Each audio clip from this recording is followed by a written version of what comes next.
Two people earn the same salary, same city, same opportunities, same economy. 5 years later, one of them has investments, savings, and options. The other has stress, debt, and no financial breathing room. What changed? Not income, not luck, not intelligence. Habits. Most people don't stay broke because they don't make enough money. They stay broke because of financial behaviors they repeat every single day without thinking. Small decisions, automatic purchases, quiet patterns that feel harmless in the moment but become powerful over time. Here's the truth most people don't want to hear. Your financial future is being shaped right now by what feels normal to you. And that's either good news or a warning. In this video, I'm going to break down the 10 financial habits that quietly keep people stuck and the ones that steadily build real wealth. Not flashy strategies, not risky shortcuts, just behavioral shifts that change your trajectory. After studying how financially successful people think and operate, one thing becomes clear. Wealth is rarely dramatic, it's behavioral, it's repetitive, and it's predictable. If you've ever felt like you're working hard but not moving forward financially, this might explain why. And to understand that, we need to look at what's happening beneath the surface. Most financial decisions aren't made consciously. They happen on autopilot. Subscriptions renew, food gets delivered, small upgrades feel deserved. A quick scroll turns into a purchase. None of these decisions feel life-changing, and that's exactly why they're dangerous. Because wealth and poverty are rarely created by one big decision. They're built by small behaviors repeated consistently. Think about it this way. If you improved your financial behavior by just a few dollars a day, the long-term impact would be massive. But if you leak a few dollars a day without noticing, the outcome compounds in the opposite direction. Your bank account is not a reflection of one moment, it's a reflection of patterns. And the problem with patterns is that they become invisible. What feels normal doesn't feel risky. What feels routine doesn't feel expensive. But over months and years, routine becomes destiny. This is the invisible autopilot most people never question. They focus on earning more instead of examining what's already automated in their behavior. And once you see that your financial life is mostly the result of repeated habits, something uncomfortable becomes clear. If your results haven't changed, your patterns probably haven't either. And that leads directly to the next trap, the one driven by perception. One of the most powerful and most destructive financial habits is spending to feel successful. The moment income goes up, lifestyle goes up. Better apartment, new car, nicer restaurants, upgraded everything. It feels like progress. It feels earned. But often, it's just a more expensive version of the same financial position. This is lifestyle inflation, and it quietly keeps net worth frozen while income rises. The pressure is subtle. Social media makes luxury look normal. Friends upgrade, coworkers upgrade. Suddenly, staying the same feels like falling behind. So spending becomes a way to signal growth. But real wealth doesn't need to signal anything. There's a massive difference between looking wealthy and being wealthy. Looking wealthy requires constant spending. Being wealthy requires restraint. The status trap convinces you that appearances are assets. They're not. They're liabilities dressed as rewards. And the most dangerous part, it feels justified. You worked for it. You deserve it. But every dollar used to maintain an image is a dollar that could have been building ownership, investments in future freedom. This is where many people get stuck, not because they can't earn more, but because they upgrade faster than they accumulate. And that mindset becomes even more dangerous when debt enters the picture. Debt doesn't usually feel dangerous at first. It feels manageable. Minimum payments are small. Monthly installments seem affordable. Credit limits feel like flexibility.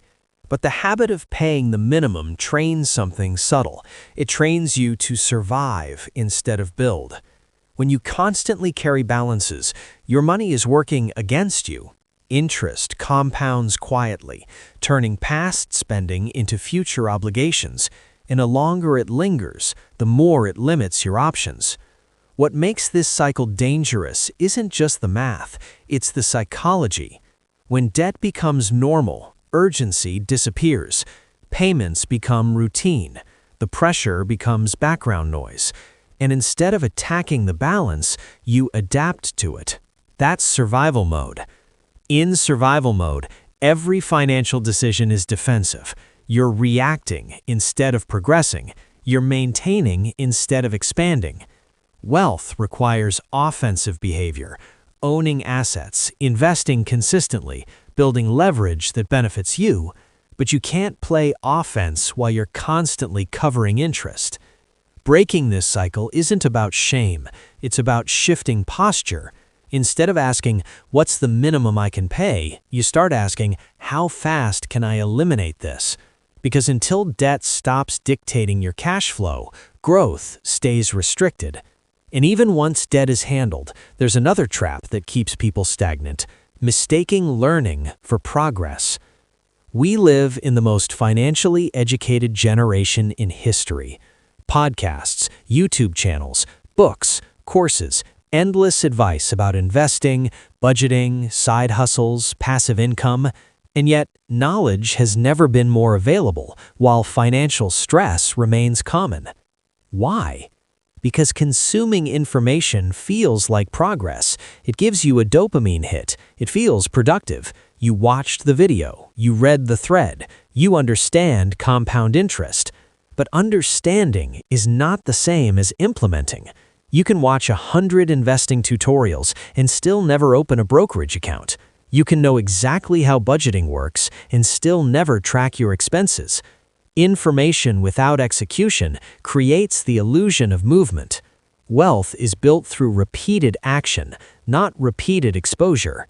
The financially successful aren't necessarily smarter, they just act sooner, and they automate faster. One automated investment contribution does more than hours of passive learning. And once execution becomes a habit, the next shift becomes critical. Replacing motivation with systems that operate whether you feel like it or not. Motivation is unreliable. Some weeks you feel disciplined, other weeks you don't. Some months you're focused, other months life gets busy. If your financial growth depends on how motivated you feel, it will always fluctuate. That's why wealthy people don't rely on willpower, they rely on systems. A system removes emotion from the equation. Automatic transfers, automatic investments, automatic savings. Money moves before you have the chance to spend it. When investing becomes a decision you make every month, it requires energy. When investing becomes automatic, it requires nothing.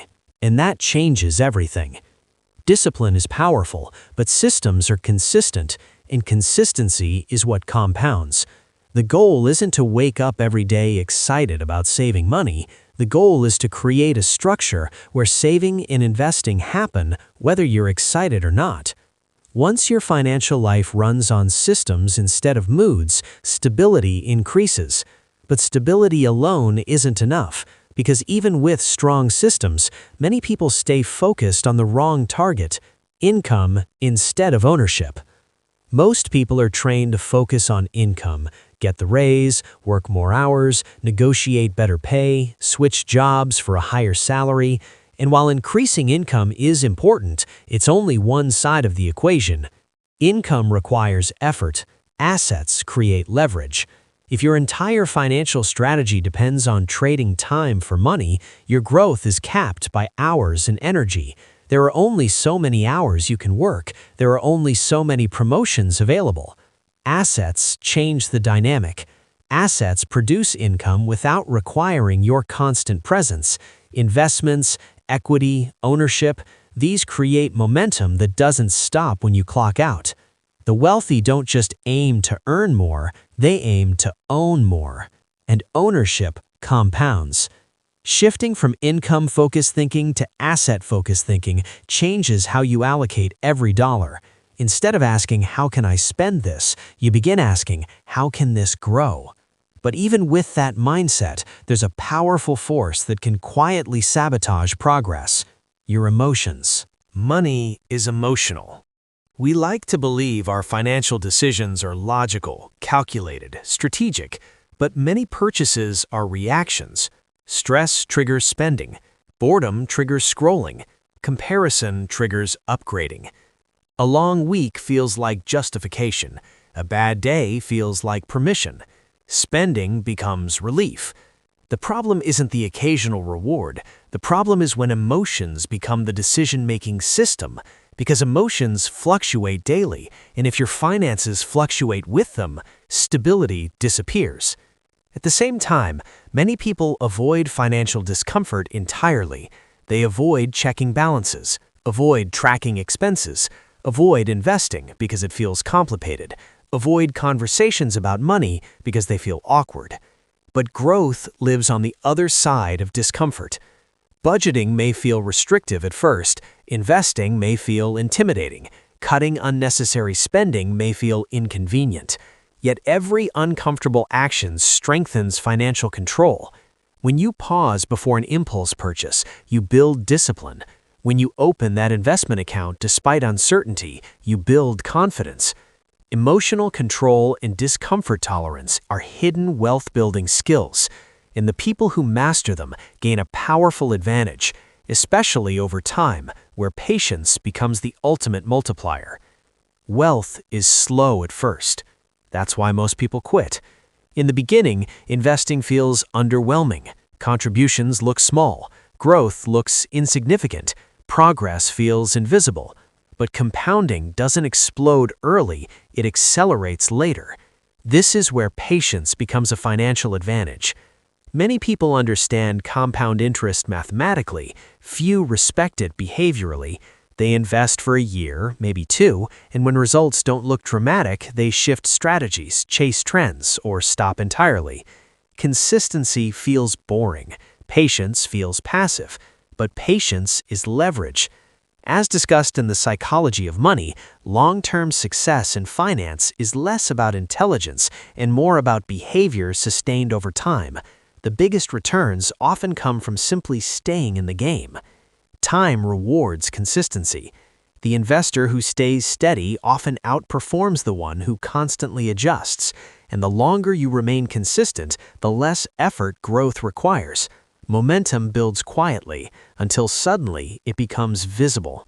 Most people underestimate what can happen in 10 years because they're obsessed with what happens in 10 months. But patience only works if your identity supports it, and that's where everything truly begins.